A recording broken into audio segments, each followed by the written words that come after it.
ಸಂಸದರಾಗಿ 3 ಬಾರಿ ಆಯ್ಕೆ ಆಗಿದ್ರು. ರಜಲ್ ಮಾರ್ಕೆಟ್ಗೆಲ್ಲ ವಿಸಿಟ್ ಮಾಡಿದ್ರ ಹೇಗೆ ಸರ್?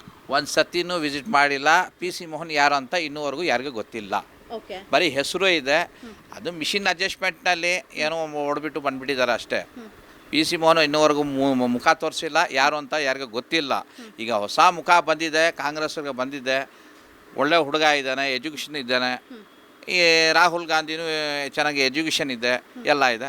100% ಈ ಮುಖಗೆ ನಾವು ಸಪೋರ್ಟ್ ಮಾಡಿ, ಎಲ್ಲರೂ ಜನಗಳು ಸಪೋರ್ಟ್ ಮಾಡಿ ತಗೊಂಡು ಬರ್ತೀವಿ.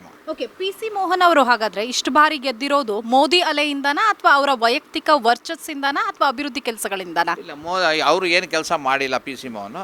ಅದು ಪಾರ್ಟಿಯಿಂದನೇ ಅವರು ಗೆದ್ದು ಬಂದಿರೋದು. ಓಕೆ. ಬಿಜೆಪಿ ಅನ್ನೋ ಕಾರಣಕ್ಕೆ ಪಿ ಸಿ ಮೋಹನ್ ಅವರಿಗೆ ಓಟ್ ಹಾಕ್ತಿದ್ರ ಜನರು? ಪಿ ಸಿ ಮೋಹನ್ ಬಂದಿರೋದು ಬಿ ಜೆ ಪಿಯಿಂದಾನೆ. ಬಿ ಜೆ ಪಿ ಒಂದು ಹೆಸರಿಗೆ ಅವರು ಬಂದಿರೋದು. ಕಾಂಗ್ರೆಸ್ನಲ್ಲಿ ನಿಂತ್ಕೊಂಡಿದ್ದಾರೆ, ಬರ್ತಾ ಇರಲಿಲ್ಲ. ಆ ಫಿಗರು ಮುಖ ಯಾರು ಅಂತ ಗೊತ್ತಿಲ್ವಲ್ಲ ಇನ್ನೂ.